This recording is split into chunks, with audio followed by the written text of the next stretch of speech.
ಡಾಲಾಯ್ತ್ ಅವರ ಸಾರಥ್ಯದಲ್ಲಿ the Friday times news.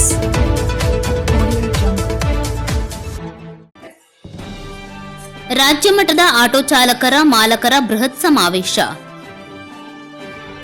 ಜನವರಿ 28ರ ರವಿವಾರ ಮುಂಜಾನೆ 10 ಗಂಟೆಗೆ ಶ್ರೀ ತೋಂಟದಾರ್ಯ ಮಠದಿಂದ ರಾಜ್ಯ ಮಟ್ಟದ ಆಟೋ ಚಾಲಕರ ಸಮಾವೇಶದ ಬೃಹತ್ ಮೆರವಣಿಗೆ ಪ್ರಾರಂಭವಾಗಿ ನಗರದ ಡಾ. ಬಿ.ಆರ್. ಅಂಬೇಡ್ಕರ್ ಭವನದವರೆಗೆ ತೆರಳುವುದು.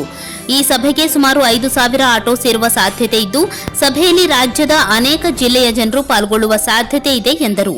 ಸಮಾವೇಶದ ಮುಖಾಂತರ ನಮ್ಮ ಬೇಕು ಬೇಡಿಕೆಗಳನ್ನು ಈಡೇರಿಸಿಕೊಳ್ಳುವ ಸದುದ್ದೇಶ ಹೊಂದಿದ್ದು, ಸಮಸ್ತ ರಾಜ್ಯದ ಆಟೋ ಚಾಲಕರು ಮಾಲಕರು ಹೆಚ್ಚಿನ ಸಂಖ್ಯೆಯಲ್ಲಿ ಭಾಗವಹಿಸಿ ನಮ್ಮ ಒಗ್ಗಟ್ಟಿನ ಪ್ರದರ್ಶನವನ್ನು ಕೇಂದ್ರ ಹಾಗೂ ರಾಜ್ಯ ಸರ್ಕಾರದ ಗಮನಕ್ಕೆ ತರೋಣ.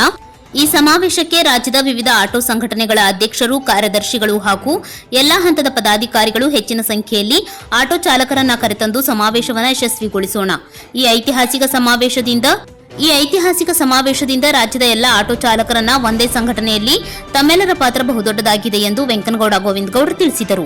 ನಗರದ ಪತ್ರಿಕಾ ಭವನದಲ್ಲಿ ಸುದ್ದಿಗೋಷ್ಠಿ ನಡೆಸಿ ಮಾತನಾಡಿದ ಅವರು, ನಮ್ಮ ಬೇಡಿಕೆಗಳು ಹಾಗೂ ಕಷ್ಟ ಕಾರ್ಪಣ್ಯಗಳನ್ನು ಈ ಬೃಹತ್ ಸಮಾವೇಶದ ಮುಖಾಂತರ ಆಟೋ ಚಾಲಕರ ಗಟ್ಟಿ ಕೂಗನ್ನ ಸರ್ಕಾರಗಳ ಮುಂದಿಡಲು ಸೂಕ್ತ ಸಮಯವಾಗಿರುವುದರಿಂದ ಆಟೋ ಚಾಲಕರ ನಡಿಗೆ ಗದಗ ಸಮಾವೇಶದ ಕಡೆಗೆ ಎಂಬ ಘೋಷವಾಕ್ಯದೊಂದಿಗೆ ಕೇಂದ್ರ ಮತ್ತು ರಾಜ್ಯ ಸರ್ಕಾರಗಳ ಗಮನ ಸೆಳೆಯೋಣ. ನಮ್ಮ ಬೇಡಿಕೆಗಳು ಈಡೇರುವವರೆಗೂ ಸಂಘಟಿತ ಹೋರಾಟ ಮುಂದುವರಿಸೋಣ.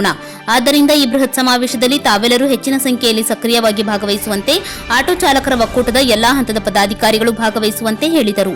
ಪತ್ರಿಕಾಗೋಷ್ಠಿ ವೇಳೆ ಗದಗ ಜಿಲ್ಲಾ ಆಟೋ ಚಾಲಕ ಮಾಲಕರ ಸಂಘದ ಅಧ್ಯಕ್ಷ ವಿಜಯ್ ಕಲ್ಮನಿ, ಪರಶುರಾಮ್ ಪೂಜಾರ್, ಬಾಬಾಜಾನ್ ಬಳಗಾನೂರ್, ಬಸವರಾಜ ಹುನಗುಂಡಿ, ಮಂಜುನಾಥ್ ಅಗ್ಸಿಮನಿ ಸೇರಿದಂತೆ ಅನೇಕರು ಉಪಸ್ಥಿತರಿದ್ದರು. The Friday times news, Gadag.